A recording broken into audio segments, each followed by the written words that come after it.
ఎక్కుతుంది. గరిక అంటే చాలామంది ఇలా నిలువుగా పెరిగినది అనుకుంటారు. నిలువుగా పెరిగితే దర్భ, నిలువుగా పెరిగినది కాదు.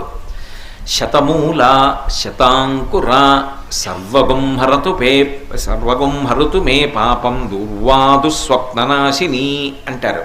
దుర్వాంకురములు అంటారు. ఏ గరికతో పూజ చెయ్యాలి అంటే నేల మీద పాకుతుంది గరిక.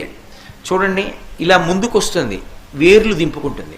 ఇలా కొంచెం ముందుకెడుతుంది, వేర్లు దింపుతుంది. ఇంకొంచెం ముందుకెడుతుంది, వేర్లు దింపుతుంది. మీరు ఒక ఒడ్డున పట్టుకుని ఇలా పైకి ఎత్తారనుకోండి, పక్కపక్కనే వేర్లకి మట్టితో తీగలా పైకి లేస్తుంది.